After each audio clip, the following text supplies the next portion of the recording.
Hola mis queridos seguidores, en este nuevo video hoy hablaremos sobre la PlayStation 2, la segunda consola de sobremesa fabricada por Sony perteneciente a la sexta generación de consolas lanzada en el año 2000 y actualmente es la consola de videojuegos más vendida de la historia, con 160 millones de unidades vendidas en todo el mundo.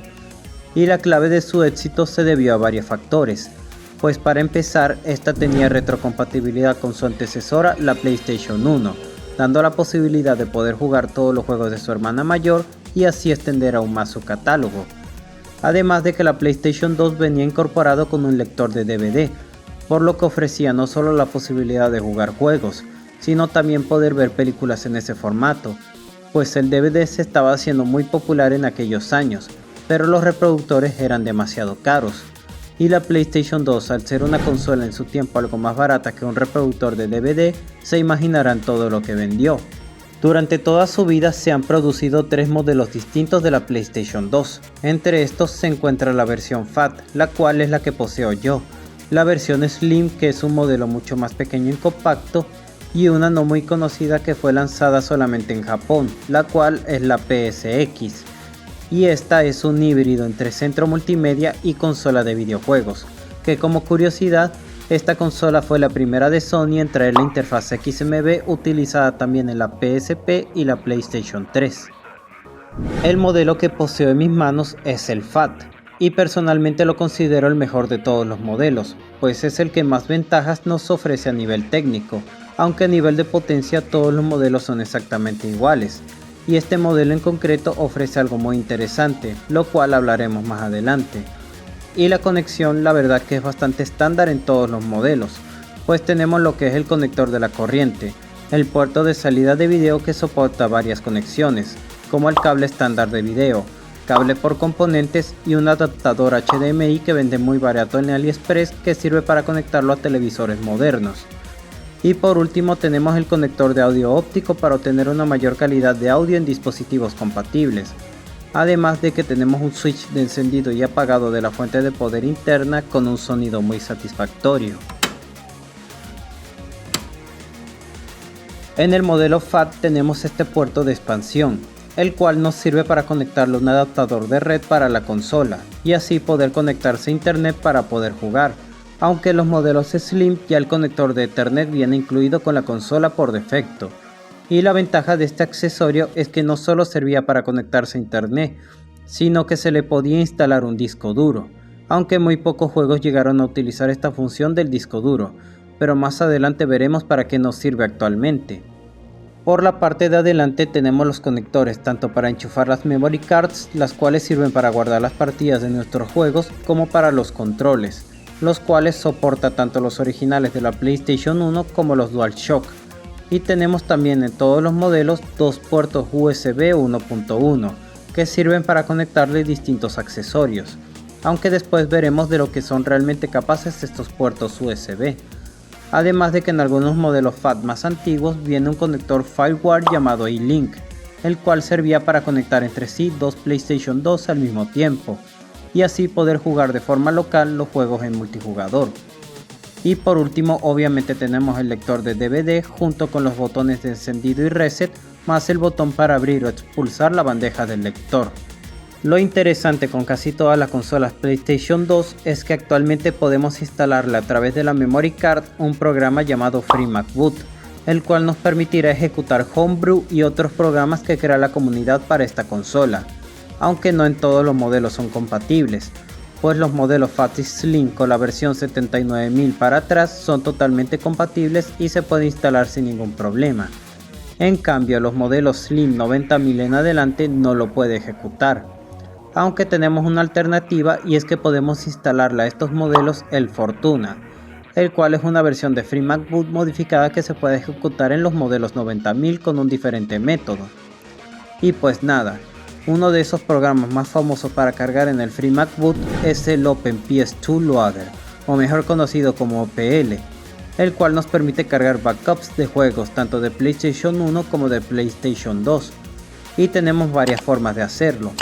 La más común y sencilla es utilizar un pendrive o disco duro externo para cargar los juegos, aunque personalmente no recomiendo mucho esta opción, pues la consola al tener solo puertos USB 1.1, la lectura máxima es de apenas 1.5 MB por segundo, por lo que en algunos juegos no serán compatibles. Además de que en algunos juegos tendrán problemas en cargar algunos elementos o texturas, y sobre todo que las cinemáticas en los juegos no funcionarán bien y tendrán mucho lag. Aunque con los juegos de PlayStation 1 no tendremos ninguno de esos problemas. Así que recomiendo los otros métodos, los cuales son cargar los juegos mediante un disco duro interno en el modelo FAT. Y para eso es que disponemos del adaptador de red, pues en AliExpress venden el adaptador para conectarle discos SATA o SSD, y de esta forma podemos cargar nuestros juegos por allí. Y el último método, el que más recomiendo para los modelos Slim, es el MX4 SIO, el cual es una memory card con un adaptador de tarjetas SD en la cual podemos cargar los juegos por allí también, ya que este puerto de las memory card es mucho más rápido que el USB 1.1, por lo que la compatibilidad y carga de juegos será casi perfecta y funcionarán bien, aunque eso sí, los juegos de PlayStation 1 no funcionarán con este método, así que yo recomendaría utilizar un disco o memoria USB para ejecutarlos. Con todo esto realizado, podemos cargar y jugar de esta forma muchos de los títulos clásicos para esta consola, pues tenemos para la PlayStation 2 más de 4000 juegos lanzados durante sus 13 años de vida en el mercado, y entre estos tenemos juegos como el mítico shooter Black, que exprime la potencia completa de la consola y se ve muy bien. Luego tendremos el GTA San Andreas y sus innumerables mods hechos por la comunidad. El God of War 1 y 2, los cuales empezaron sus andaduras en esta consola y los recomiendo mucho. Y títulos de carrera sobre todo como los Need for Speed y muchos otros títulos más como los Metal Gear Solid, Ratchet y Clank, Shadow of the Colossus, etc. Por lo que el catálogo será bastante extenso y hay bastante por donde escoger. Y ni se diga de la PlayStation 1. Pues como mencioné antes, la PlayStation 2 ofrece retrocompatibilidad con esta consola, así que podemos jugar más de sus 3000 títulos lanzados, como por ejemplo los primeros Crash Bandicoot, la saga Resident Evil, Rayman, Metal Slug, etc. Y con esto tenemos un total de más de 7000 juegos combinando el catálogo tanto de la PlayStation 1 como del 2, por lo que tenemos un catálogo gigante de donde escoger. Y no solamente podemos ejecutar juegos de estas dos míticas consolas, sino que podemos ejecutar también emuladores de consolas más antiguas. Y a día de hoy la comunidad de PlayStation 2 sigue desarrollando y mejorando los distintos emuladores que hay. Incluso hay un RetroArch para esta consola que se sigue actualizando a mejor. Y la verdad que muchos juegos los mueve bien, pues las plataformas de 8 bits como la primera Nintendo, la Game Boy, Sega Master System, entre otras consolas del tipo, funcionan excelente. Pero pasando ya a las consolas de 16 bits como lo son la Sega Genesis y la Super Nintendo, funcionan de maravilla, y no he tenido problema con muchos juegos, salvo que algún otro tuvo un inconveniente por temas de compatibilidad. Y lo más interesante de todo es que los juegos en estos emuladores se ejecutarán a la resolución nativa de sus respectivas consolas. Así que si deciden utilizar una televisión CRT o de tubo para conectar la consola, pueden disfrutar de estos juegos tal cual como si tuviesen estas consolas en su poder.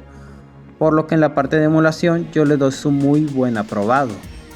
La conclusión a la que llegamos es la siguiente, pues a pesar de que la PlayStation 2 ya lleva más de 24 años de antigüedad, esta todavía sigue dando de qué hablar a día de hoy, puesto que con su excesivo catálogo de juegos, mods y ports que hace la comunidad a día de hoy, emuladores y su retrocompatibilidad, la hacen hoy en día una consola muy versátil para poder disfrutar de clásicos bastante buenos.